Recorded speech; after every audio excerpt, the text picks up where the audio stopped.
Bien, entonces, como mencionaba Kendall, el proceso de momificación es muy importante porque a partir de la muerte es que empieza este viaje hacia la eternidad. De la momia es un transporte para el alma hasta el juicio final y con suerte a la vida eterna. Esto es una promesa de inmortalidad, es una que viene acompañada de una guía para difuntos para poder sopesar las pruebas que vayan a encontrarse. Ahí es interesante entonces recalcar los conceptos sociales que se juntan ante el libro de los muertos, puesto que es un manuscrito específico para cada persona. Por lo tanto, tiene que ser encargado. Y el que más vamos a observar, al menos que también es mencionado en esta bibliografía, es la traducción que consiguió este señor Wallis Bach, que era un empleado del Museo de Inglaterra, que en el siglo XIX viajó a Egipto a conseguir prácticamente por contrabando en el mercado negro muchas de las antigüedades egipcias para poder llevarlas de vuelta a Inglaterra. Como no era un arqueólogo, sus métodos no fueron muy aceptados. eh, Sin embargo, si no fuera por ese aporte, probablemente se hubieran desaparecido todas estas antigüedades en colecciones privadas o cosas por el estilo. La violación al legado del país llega a trascender precisamente con el libro de los muertos de Ani. Es el manuscrito que se le hizo a esta persona Ani, que era uno de los escribas del faraón. Esto es una posición social de clase media alta, podría llamarse, pero es trascendental porque se estima que el precio, al menos para alguien como Annie, era de medio año de trabajo. De medio año de trabajo, y les comento para que tengamos una idea, según el Ministerio de Trabajo de Costa Rica para el 2020, el salario mínimo de un bachiller universitario es de aproximadamente 567,000 colones.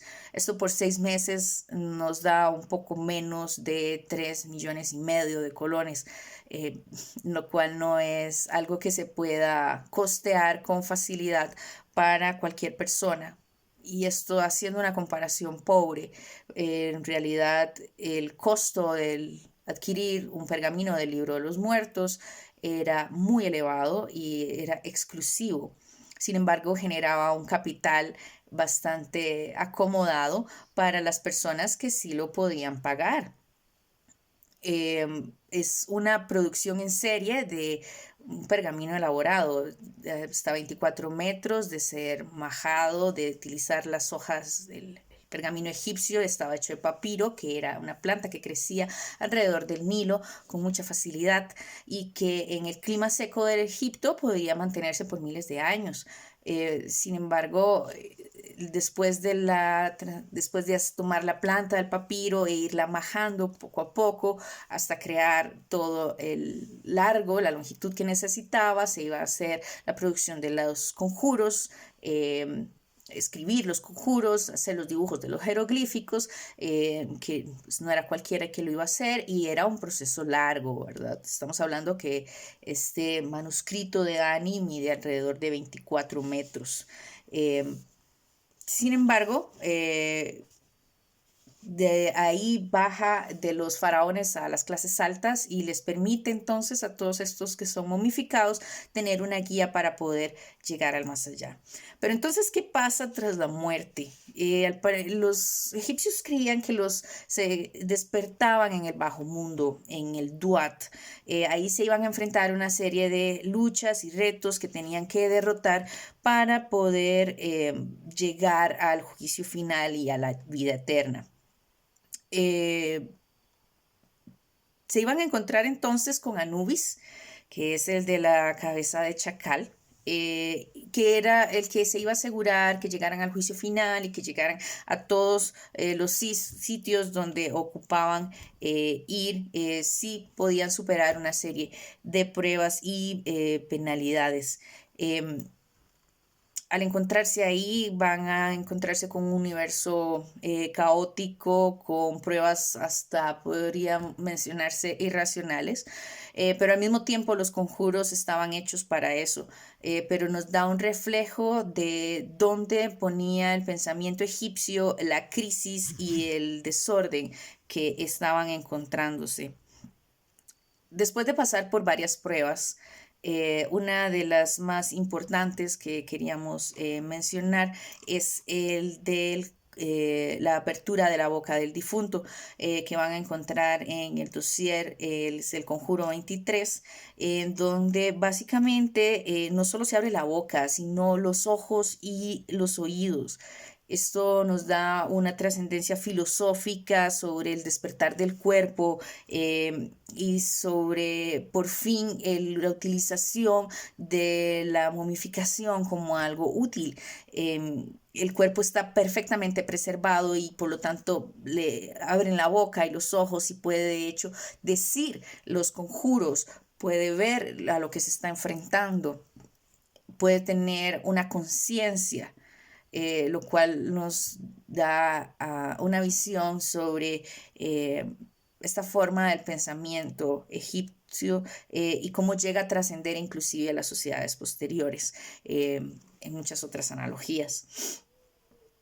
Después de la apertura de la boca, vienen otros pruebas, pero una de las más importantes es entonces cuando al fin encaran en el reto final antes de entrar a la sala del juicio a 42 dioses con 42 pruebas distintas.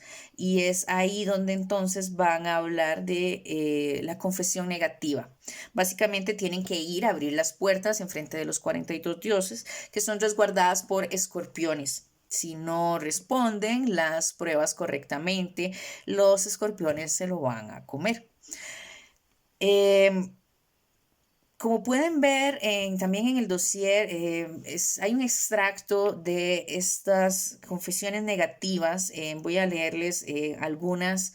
Yo no frecuenté a los malos, yo no cometí crímenes, no blasfemé de los dioses, yo no hice sufrir a otro, yo no maté ni ordené matar, que nos da también una visión de cómo eran o que era como un preámbulo de los 10 mandamientos cristianos, y cómo tal vez se pudo llegar a confundir. No sé, por ejemplo, Egipto, Moisés era de Egipto, así que podía traslaparse después, inclusive con la llegada del cristianismo a estas tierras.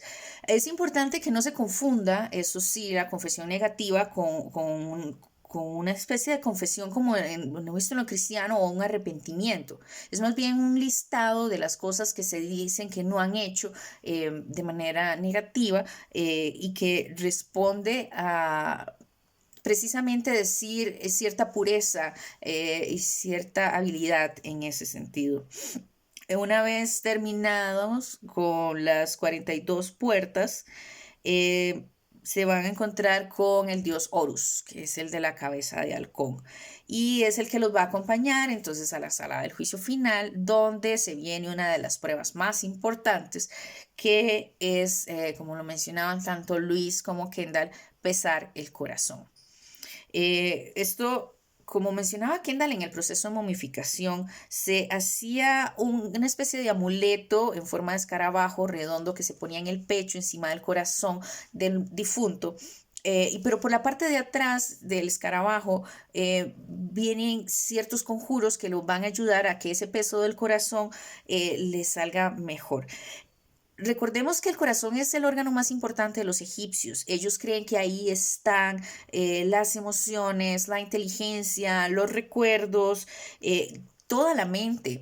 Entonces, al enfrentar todo esto a una pesa sobre qué tan bueno he sido o no, puede ser que el corazón, puesto que tiene recuerdos y otros sentimientos, vaya a jugarle una mala pasada.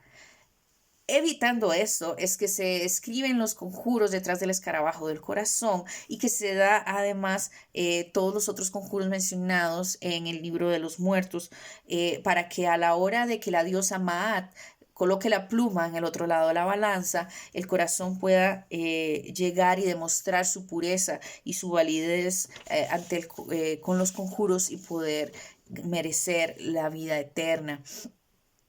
Si el peso no salía bien, el dios Amit se lo iba a comer.